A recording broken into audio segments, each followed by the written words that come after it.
ba po, boss? Labang tikwas-tikwas din. Labang tikwas-tikwas.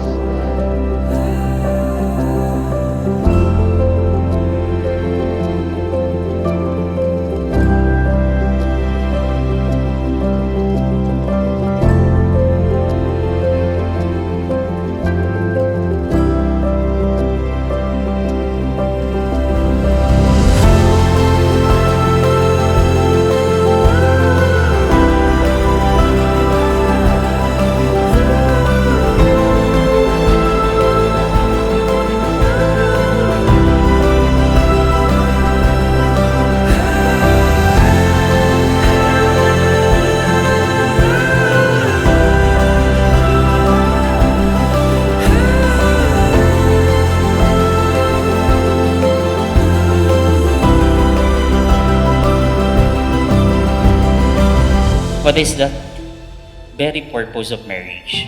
Union. What God has joined together, no human being must separate.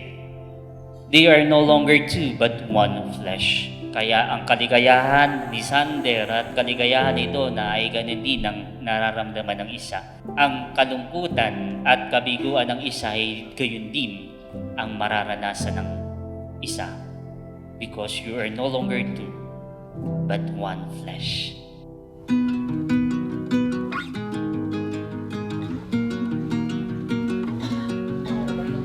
When you are close, I can feel Boss. Ano, shoot na? Teka. inside falling slow. Kakapaan. Voice just gives way. Inside our heads, Dito nilalagay yung regalo niyo mamaya sa akin. way. And you take me to some other place when you're home. And some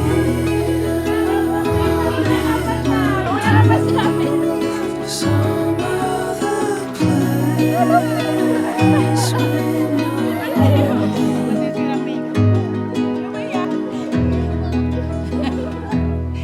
Mapalad ka, Sander at Donna. Umarap kayo sa dambana ng Diyos upang pabanilin at pagtibayin ang inyong pagsasama. Ano ang hamon sa inyo bilang magiging mag-asawa?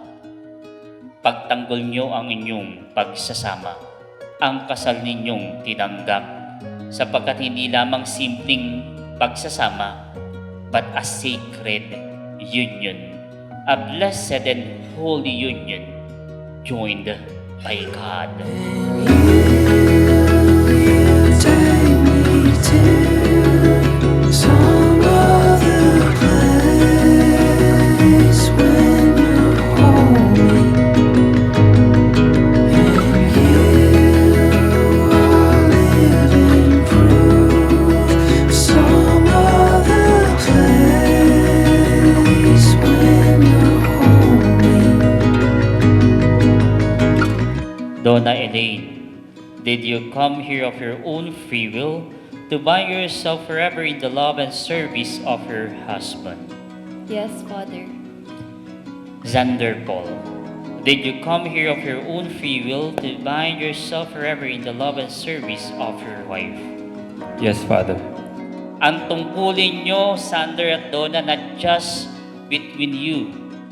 Yung tungkulin nyo, yung commitment nyo, ay yung mga anak nyong makakasama sa pagbuo ng pamilya. That was your skin on my skin. That was the car I was following. And you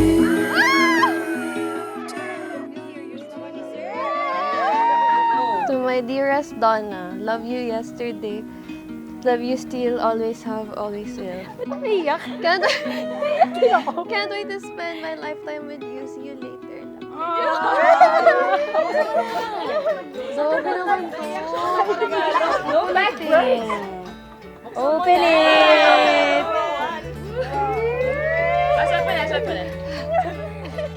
are gonna welcome the two people that we are celebrating tonight as husband and wife. Let's please give them a big round of applause. Let them feel the love. Here is Mr. and Mrs. Pau and Donna Carlos. All the love in this heart is for you forever. All I am, every part is for you forever.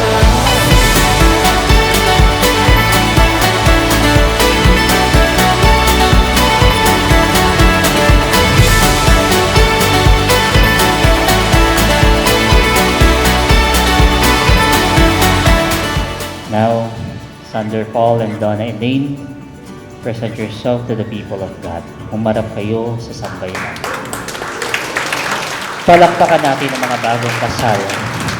Sander, you may now kiss your beloved wife, Donna.